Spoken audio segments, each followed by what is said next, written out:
Trop de prédication, mais peu de conscientisation. Nous prêchons toujours la dîme. Nous prêchons toujours le mariage. Nous prêchons toujours les voyages. Mais combien de fois amenons-nous le peuple à exhumer le souvenir maternel et paternel? Combien de fois avons-nous le souvenir du sein qui nous a nourris et qui nous a portés? Aujourd'hui, tu es fonctionnaire, tu as un salaire, tu es comptable quelque part, tu as un salaire, tu es étudiant, tu as un salaire, tu es ingénieur, tu es biologiste et tu es employé, tu as un salaire. Tout ça c'est bien, mais tu oublies que tu es sorti d'une femme. Oui, cette mère qui a été insultée, humiliée, rejetée, méprisée lorsqu'elle a porté très tôt ta grossesse. J'imagine qu'elle avait des rêves de devenir avocate, ingénieur, comptable, biologiste. Ça dépend de ses rêves. Mais parce qu'elle a porté très tôt ta grossesse, tous ses rêves se sont volatilisés. Il a fallu, n'est-ce pas, qu'elle aille en brousse, matin, midi, soir, pour te nourrir et pour supporter, n'est-ce pas, ta charge. Cette femme pouvait passer des nuits blanches à veiller sur toi, ne voulant qu'aucun moustique ne te touche. Elle a dû faner à la fleur de l'âge. Pourtant, ceux de sa génération s'amusaient. Elle n'était pas rejetée comme d'autres. Souviens-toi que plusieurs femmes comme elle sont tombées enceintes à cette époque. Mais elles ont dû avorter, elles ont dû tuer. Mais ta mère qui aujourd'hui est négligée, elle a dû supporter ta grossesse. Non seulement elle t'a supporté dans les humiliations, dans la souffrance, mais elle continue de te soutenir. Elle t'a d'ailleurs envoyé te scolariser. À cause de toutes ces souffrances et toutes ces péripéties dures, elle a dû donner, du moins, elle a dû abandonner ses propres études. Pourtant, elle n'était pas la moindre. Oui, elle avait des rêves. Elle a donc abandonné ses études pour faire de toi sa priorité. Oui, elle a fait de toi sa priorité. Se privant nuit et jour, n'est-ce pas, pour te scolariser. Son petit salaire, toujours hypothéqué pour ta réussite. Souviens-toi, frère, que les ingrats n'hériteront pas le royaume des cieux. Aujourd'hui, tu as réussi, bien-aimé dans le Seigneur. Tu es logé, tu es pasteur, tu es marié, tu as une grande famille, tu as les enfants, une belle femme. Tu as même les amis autour de toi, les copines et les concubins, qu'en sais-je. Mais quand est-ce que tu as pensé à ce sein qui t'a nourri? Si c'est ta femme aujourd'hui, normal, ce sont tes enfants, ce sont tes amis, tes copines et tes concubines qui jouissent de tes souffrances, qui jouissent, n'est-ce pas, allais-je dire, des souffrances de cette mère.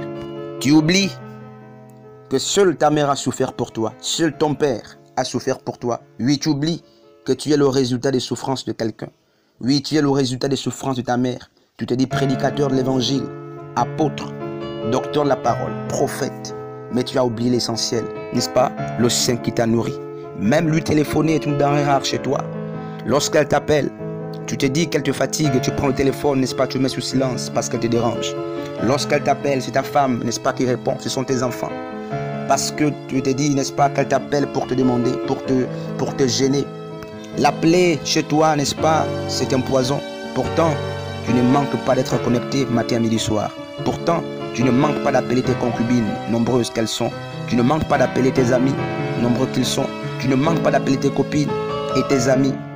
Pourtant, à bien vérifier, personne de toutes ces personnes, n'est-ce pas, n'a participé à ta réussite. Ta mère qui t'a porté, cette femme vieille aujourd'hui qui t'a porté à ton village, tu es en ville.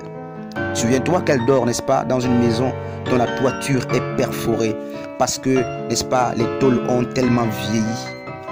Quand il pleut, elle se cherche un coin dans sa chambre. Elle se plie sur elle-même, ne voulant pas, n'est-ce pas, prendre la fraîcheur.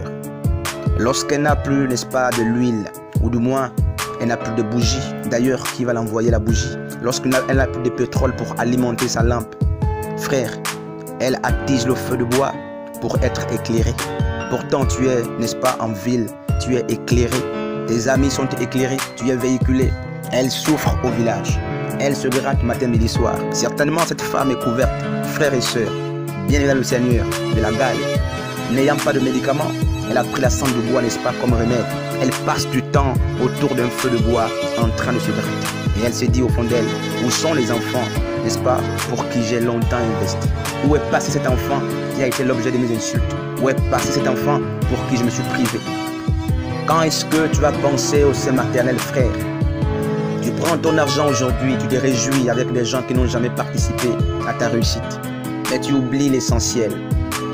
Même si tu es prédicateur onctionné, même si tu es prophète onctionné, un homme qui a une grande assemblée de 1000 ou 700 000 personnes, aussi longtemps que tu n'as pas le souvenir du sein qui t'a nourri, tu es un profane. C'est de l'illusion. Si tu n'arrives pas à t'occuper de ta mère qui t'a mise au monde, comment est-ce que tu vas t'occuper des brebis de Dieu? C'est de l'ingratitude. Et Paul l'a souligné dans le livre des Corinthiens, les ingrats n'hériteront pas le royaume des cieux. Souviens-toi du Saint qui t'a nourri. Cette mère pleure aujourd'hui. Ce père pleure aujourd'hui. Pendant ce temps, ce sont des bistrots, n'est-ce pas, qui sont devenus ta maison. Ce sont des femmes qui sont devenues, n'est-ce pas, tes banques. Pendant ce temps, ce sont des amis qui prennent ton argent. Ce sont tes enfants. C'est normal, toutes ces choses. Mais ces choses sont encore normales lorsque tu penses d'abord au Saint qui t'a nourri. Beaucoup de chrétiens ont perdu, n'est-ce pas, la puissance, le souvenir du Saint maternel. Beaucoup n'ont plus cet enseignement. Nous prêchons tout, mais nous oublions la reconnaissance maternelle et paternelle.